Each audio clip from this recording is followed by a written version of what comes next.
Chapter 11. We spent the remainder of the day in a condition of stupid lethargy, gazing after the retreating vessel until the darkness, hiding her from our sight, recalled us in some measure to our senses. The pangs of hunger and thirst then returned, absorbing all other cares and considerations. Nothing, however, could be done until the morning, and securing ourselves as well as possible, we endeavored to snatch a little repose. In this, I succeeded beyond my expectations, sleeping until my companions, who had not been so fortunate, aroused me at daybreak to renew our attempts at getting up provisions from the hull. It was now a dead calm, with the sea as smooth as have ever known it, the weather warm and pleasant. The brig was out of sight. We commenced our operations by wrenching off, with some trouble, another of the forechains, and having fastened both to Peter's feet, he again made an endeavor to reach the door of the storeroom, thinking it possible that he might be able to force it open, provided he could get at it in sufficient time, and this he hoped to do, as the hulk lay much more steadily than before. He succeeded very quickly in reaching the door, when loosening one of the chains from his ankle, he made every exertion to force the passage with it, but in vain, the framework of the room being far stronger than was anticipated. He was quite exhausted with his long stay under water, and it became absolutely necessary that some other one of us should take his place. For this service, Parker immediately volunteered, but after making 3 ineffectual efforts, found that he could never even succeed in getting near the door. The condition of Augustus's wounded arm rendered it useless for him to attempt going down, as he would be unable to force the room open should he reach it, and it accordingly now devolved upon me to exert myself for our common deliverance. Peters had left one of the chains in the passage, and I found upon plunging in that I had not sufficient balance to keep me firmly down. I determined, therefore, to attempt no more in my first effort than merely to recover the other chain. In groping along the floor of the passage for this, I felt a hard substance, which I immediately grasped, not having time to ascertain what it was, but returning and ascending instantly to the surface. The prize proved to be a bottle, and our joy may be conceived when I say that it was found to be full of port wine. Giving thanks to God for this timely and cheering assistance, we immediately drew the cork with my penknife, and each taking a moderate sup, felt the most indescribable comfort from the warmth, strength, and spirits with which it inspired us. We then carefully recorked the bottle, and, by means of a handkerchief, swung it in such a manner that there was no possibility of its getting broken. Having rested a while after this fortunate discovery, I again descended, and now recovered the chain, with which I instantly came up. I then fastened it on, and went down for the 3rd time, when I became fully satisfied that no exertions whatever, in that situation, would enable me to force open the door of the storeroom. I therefore returned in despair.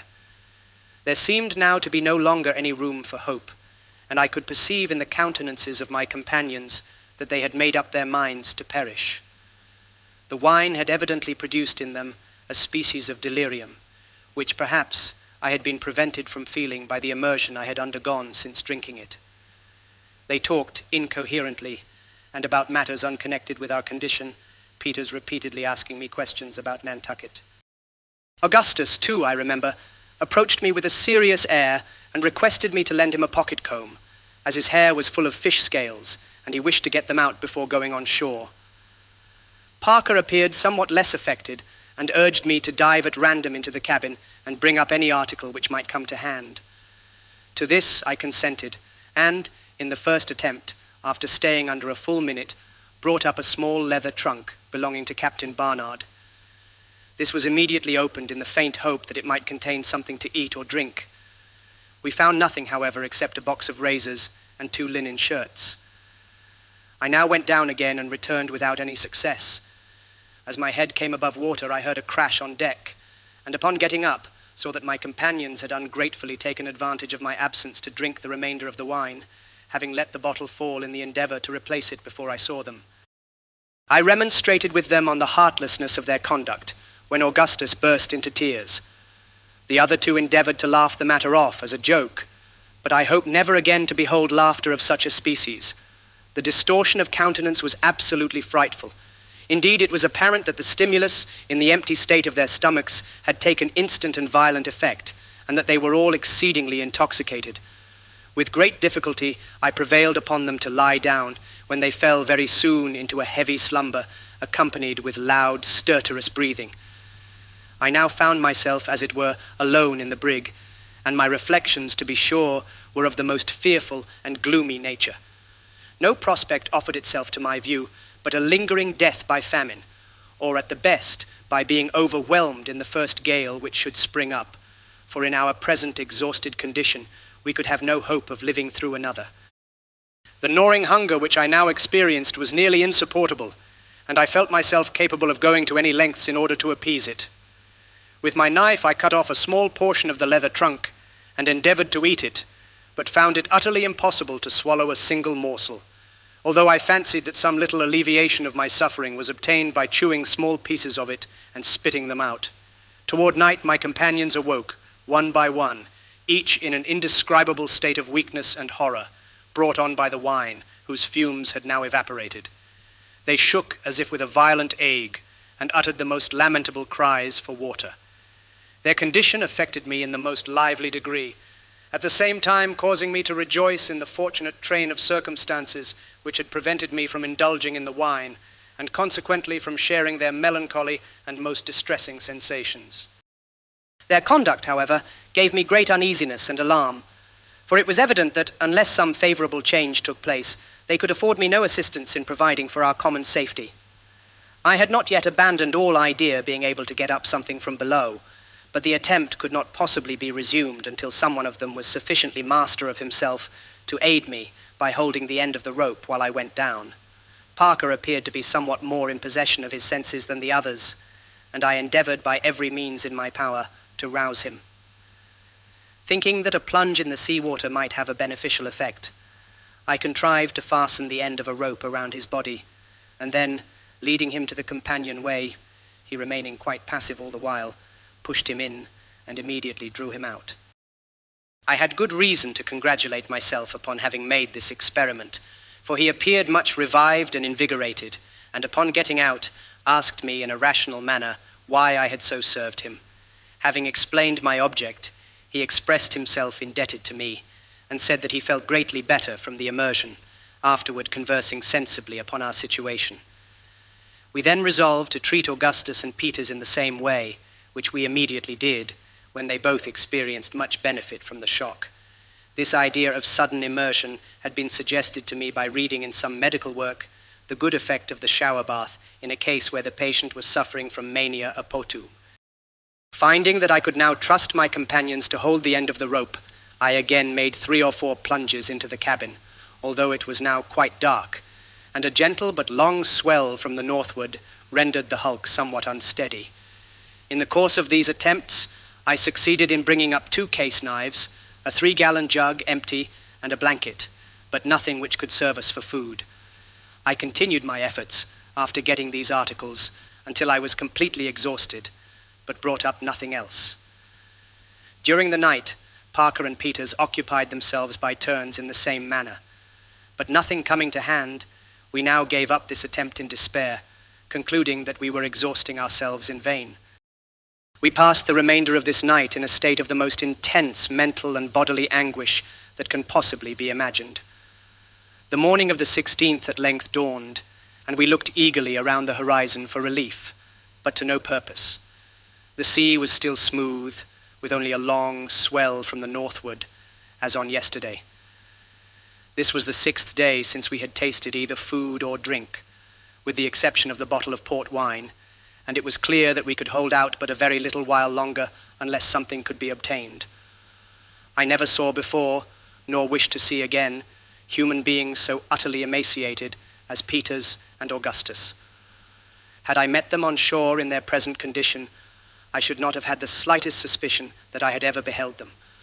Their countenances were totally changed in character, so that I could not bring myself to believe them really the same individuals with whom I had been in company but a few days before.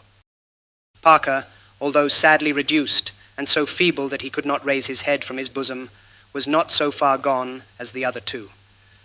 He suffered with great patience, making no complaint, and endeavoring to inspire us with hope in every manner he could devise.